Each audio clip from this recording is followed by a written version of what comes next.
आखिर क्या बात रही कि तेजस्वी यादव को अब तक सीएम फेस नहीं बनाया गया। मुकेश सहनी का भी संकेत है कि सम्मान दीजिए, उसके बाद चेहरा बन जाए। भारतीय जनता पार्टी हो या जेडीयू हो, वो जितना भी सीट लड़ेंगे उससे एक सीट ज्यादा हमारे गठबंधन के आरजेडी लड़ेंगे। ये बड़ा इशारा कर रहे हैं, बीजेपी जेडीयू का लगभग क्लियर है। पहले सीट डिस्ट्रीब्यूशन हो जाए।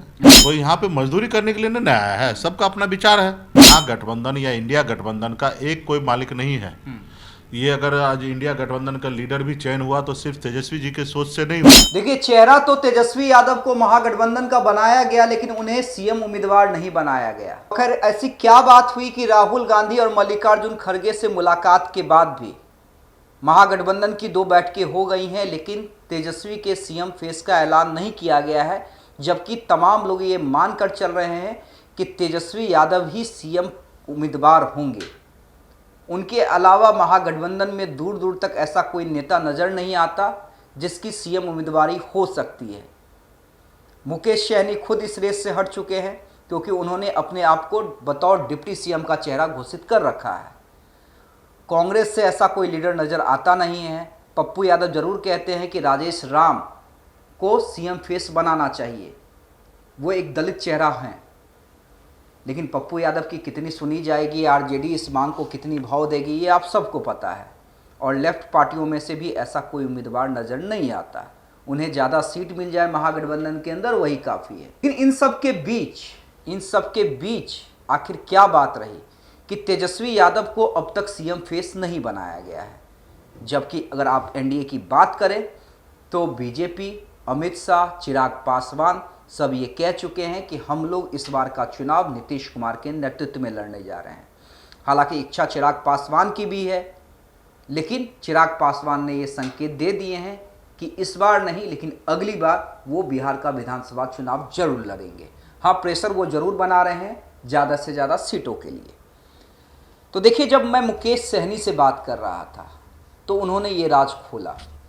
अब इंटरव्यू चूँकि लंबा था तो आपने उस पार्ट को सुना है या नहीं सुना मैं नहीं जानता, लेकिन मैं आज स्पेसिफिक उस पार्ट की चर्चा करना चाहता हूँ। मैंने मुकेश सहनी से ये पूछा कि आप तो पहले हमेशा कहते थे कि तेजस्वी ही हमारा सीएम चेहरा होंगे और तेजस्वी को हम सीएम बनाएंगे, तो आखिर ऐसी क्या बात हो गई कि आप तेजस्वी को सीएम चेहरा नहीं बनवा पाए? तो उन्होंने बड़े प्यार से और बड़े दिमाग से जवाब दिया। उनका साफ कहना है, देखिए चेहरा तो वही है, लेकिन अगर उन्हें ऐलान चाहिए तो पहले सीटें तय करनी पड़ेंगी। कि पहले सीट डिस्ट्रीब्यूशन हो जाए। अच्छा, पहले सीट डिस्ट्रीब्यूशन, कौन कहाँ लड़े ये क्लियर हो जाए। फिर किस पार्टी का सीएम होगा, किस पार्टी का डिप्टी सीएम होगा, एक साथ में सब चीज क्लियर होने के बाद अच्छा, सीएम के साथ डिप्टी सीएम का भी ऐलान होगा। हाँ, सब एक साथ में क्लियर हो जाएगा। और सही भी है, मतलब इसमें कोई गलत भी नहीं सोच रहा है। अगर एक होता है कि गलत सोच रहे तो बात मतलब आप पिछले बार वाले एक्सपीरियंस से नहीं बोल रहे हैं ना कि ये से पहले हो जाना चाहिए तब सही है।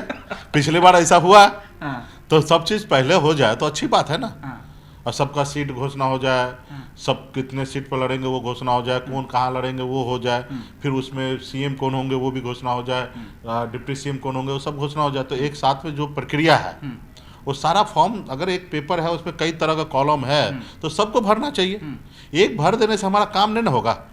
मान लीजिए कल मैं सीएम बोल ही दिया हूँ और कल मान लीजिए किसी को किसी पार्टी को सम्मान नहीं मिला तो मान लीजिए कि नहीं रहेंगे वो। कोई यहाँ पे मजदूरी करने के लिए नहीं आया है, सबका अपना विचार है।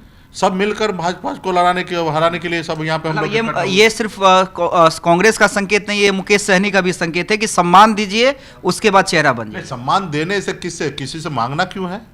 ये गठबंधन है, गठबंधन कोई एक दल का नहीं है, ये 6 दल का गठबंधन है।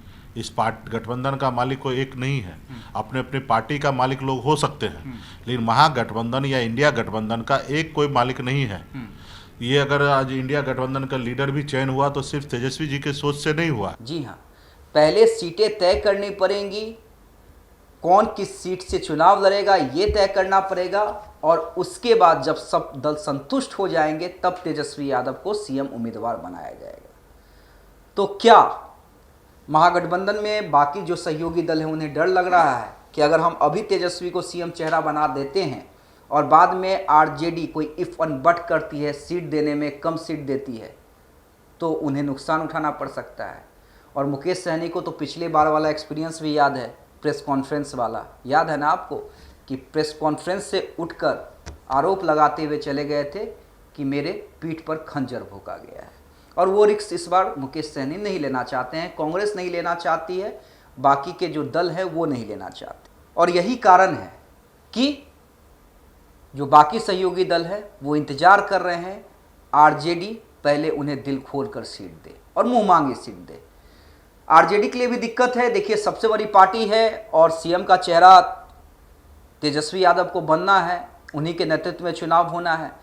तो आरजेडी कितना कुर्बान कर सकती है, कितने सीटों की कुर्बानी दे सकती है। पारस भी लाइन में लगे हुए हैं, उनके बारे में भी विचार किया जा रहा है कि उनके आने से कितना फ़ायदा होगा, कितना नुकसान होगा, उन्हें गठबंधन में लेना है या नहीं लेना है। हालांकि एक संकेत मुकेश सहनी ने और दिए, उस बयान की भी मैं चर्चा करना चाहूँगा। मुकेश सहनी ने यह कहा कि जितनी सीट जेडीयू और बीजेपी लड़ेगी उससे एक सीट ज़्यादा आरजेडी लड़ेगी। भारतीय जनता पार्टी हो या जेडीयू हो, वो जितना भी सीट लड़ेंगे उससे एक सीट ज़्यादा हमारे गठबंधन के आरजेडी लड़ेंगे। और उसके बाद जितना भी सीट, क्योंकि हमारे गठबंधन सबसे बड़ी पार्टी है। बड़ा इशारा कर रहे हैं, बीजेपी जेडीयू का लगभग क्लियर है, मतलब पॉलिटिकल पंडित ये समझ रहे हैं कि कितना उससे उनसे एक सीट ऊपर। वेल बीजेपी जेडीयू, देखिए जो चर्चा अंदर खाने की बीजेपी जेडीयू 100 सीट पर चुनाव लड़ सकती है, बाकी की जो 43 सीट है वो अपने सहयोगियों के लिए छोड़ सकती है, चिराग, जीतन राम मांझी और उपेंद्र कुशवाहा के लिए।